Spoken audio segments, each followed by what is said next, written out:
around of my BMW X5, which you would have seen on eBay and asked me for the video. So just do a walk around of the car on the outside to see all the bits there first. The yellow tint peels off. I didn't do a great job because it was freezing cold and the hairdryer didn't reach. So it's on there, but it's inexpensive. I think it's about £3 a roll. It is what it is. Moving around the outside, 17-inch wheels, now with TRW brakes on the front, which are a lot better than the, shall we say, the budget ones, because they're crap, to be honest. What else? The running boards, as you'd expect with aluminium to be exposed, it does pit. I mean, if it really bothered you, you could just get a brush and start polishing it back. It's never bothered me. Can't imagine it would bother anyone else. Round to the back. The back now has adjustable toe and camber arms on it. A lot of the X5 are prone to having horrendous negative cambers, and it scruffs the tyres out in pretty much no time. It's even worse on the 19s when you've got staggered rims, and they're not cheap. Unfortunately, with those you kind of wear away a lot of the inside of the tyre, and the outside of the tyre's still got plenty of life in it. These have been wearing down evenly and very minimally since I put the camber kit on there. I worked with a local tyre shop to try and get it correct. Lots of measurements all the way through. Sack shocks on the back as well. New airbags, had those fitted. A lot of the stuff I can't do now because, one, I just don't have the time, and two, I'm broken. I'm absolutely knackered. On the door, you probably can't see it very well, but there is a little dent just there. Just there. Don't know if the camera picks it up or not. Probably from a car park, as most things are. Going around to the back, smoke lenses, which I don't know if it's a factory thing or not, because they look quite nice. So I don't know whether they're factory or aftermarket ones, but they do the job and they don't look too shabby. However, the tailgate is probably one of the worst bits on the car, I would say. It's just the rust that's on it.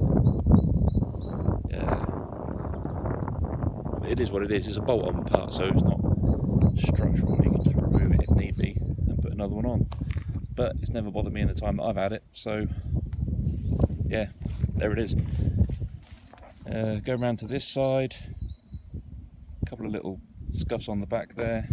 Not sure if you can see it very well. Going along, I think someone's run a trolley or something along there. Slight dent and a scuff.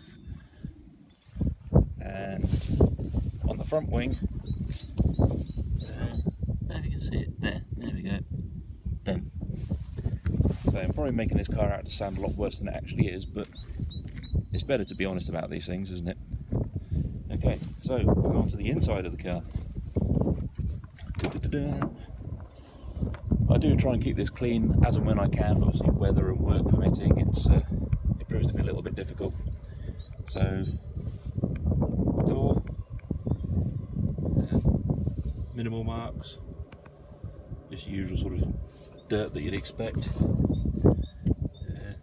A seat, again, people sliding in and out. Just, I suppose you could probably touch that up if you wanted to. It's still equally as battered as that side. The floor, which is nothing hiding under there. Carpet, and more carpet. You can tell I am not a video person. Working across the dashboard. Nothing untoward. I'll switch to stereo on in a minute, as with most BMW stereos, it does have a bit of an iffy pixel thing. Inside there, got this. Let's put that there for a second. A whole stack of receipts, dozens of the things, going back a few years, can't remember exactly to when. Center console does what it does. In there. And then of course you've got the cup holder section.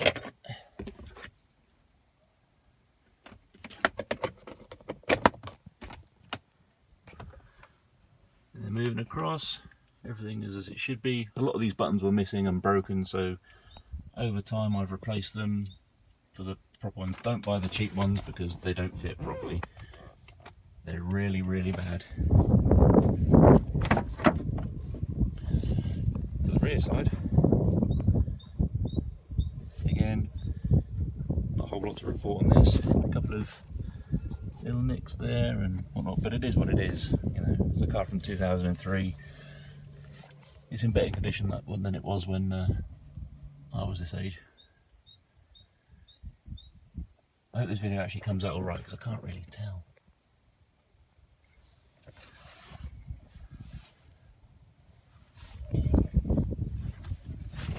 Further into the boot, scabby boot.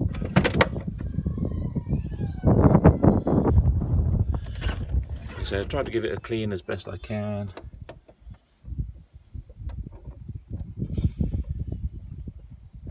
Behind here, behind this panel, you've got all the gubbins to the CD changer, the DVD thing, the GPS, the hazard triangle that never has been used or probably will never get used. So there's a couple of little marks because this is obviously the workhorse end of the car. Lifting that up, full size spare, and well, you can't see it because it's got an air compressor on top of it, but the battery I bought this year as well, I think I bought it in March or April, it's on the listing. Yeah, that's the boot.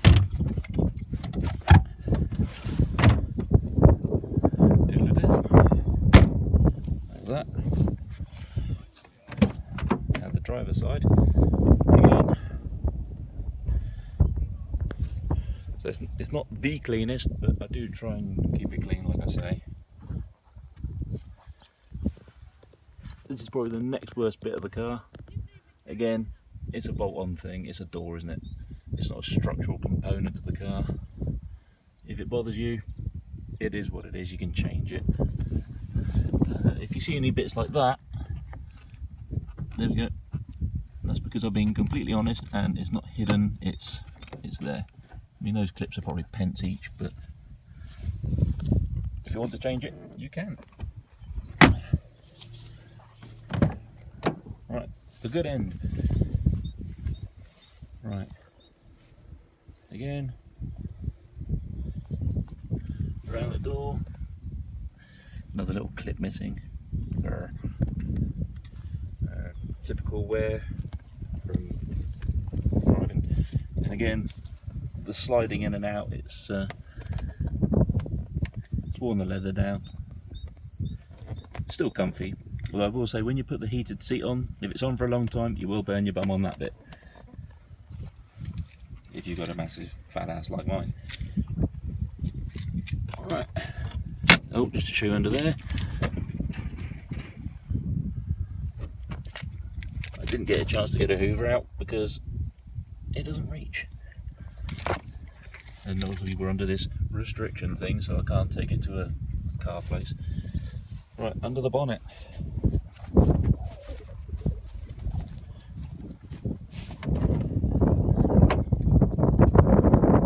Rug leaf. Yeah, again, under the bonnet you've got this big preheater thing, so when it's cold, it warms it all up. The oil I've tried to keep changing every 7,000. I think I did it about 500 miles ago or so, so that's probably not due now for another, well, I wouldn't be doing it for another 6,500 miles.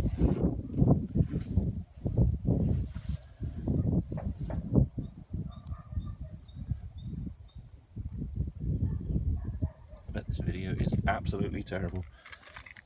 Keys. One key and another key which I don't know how to code. I've tried, but the magic sequence of events doesn't seem to work for me. And this little key here, that is for the tow hitch, which I've never had fitted. Right, start her up.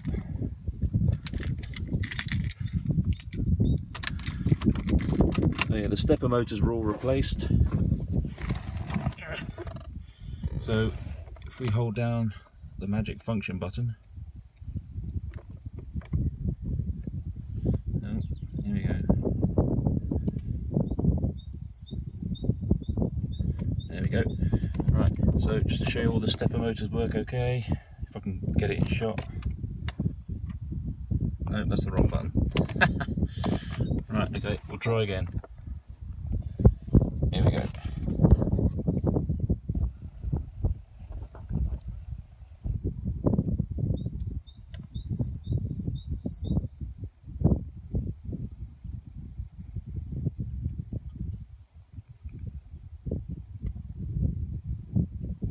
What happens with these is they become glitchy.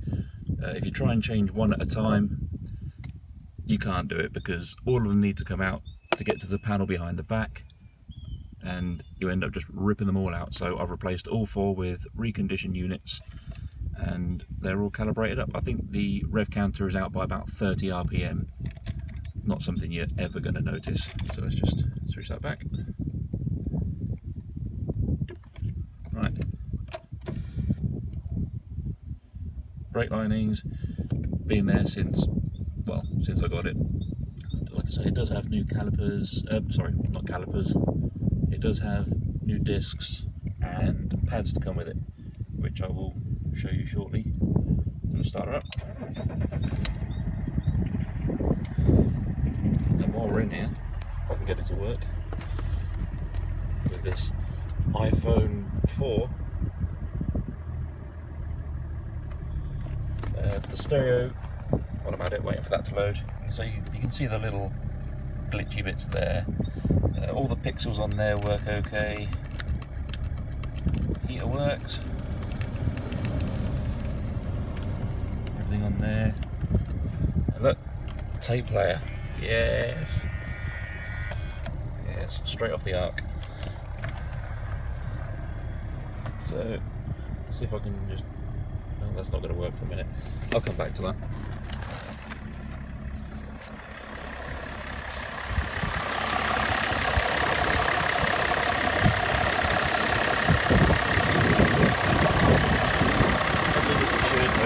HID lights, I don't know if you can hear me now. HID lights, which we will switch on. But this video is bloody awful.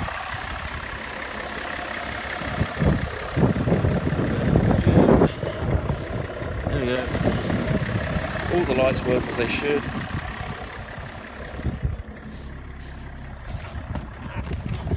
Horn. Look at that, wonderful. For when slow people in front just get in your way. Right, I'll see if I can pair this up to Bluetooth on.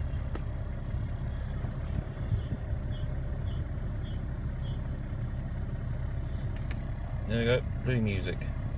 The CD player was unplugged and replaced with a unit from, I think it was Germany. So that now runs the stereo, or through the mode. So I can find something non-offensive. Aerosmith, there we go.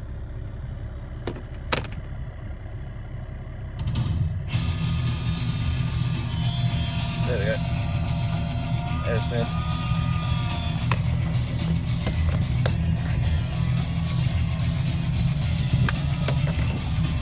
If you want to change it, skip, skip.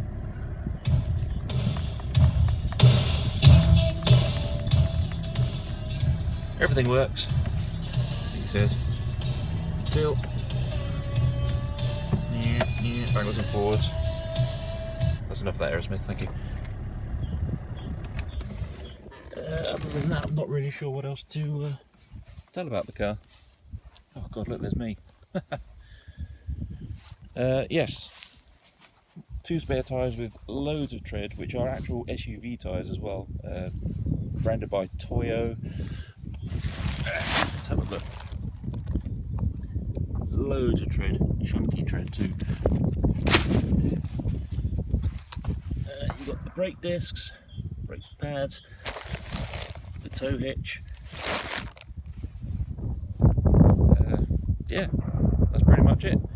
It is what it is. I'm trying to be openly honest. Oh yeah, you've got the DVD screens in the back. I don't know how they work.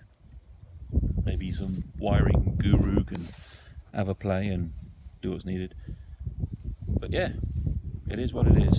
MOT until January next year, I believe. So yeah, apologies for the quality of the video and my utter ramblings. But yeah, there she is.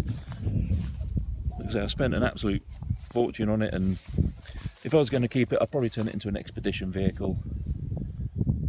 You know, big chunky tyres, roof bar, all the stuff that I'd probably never ever get to use. Yeah, thanks for looking at the advert, and hope to see the lucky bidder after they've bought it. See you later.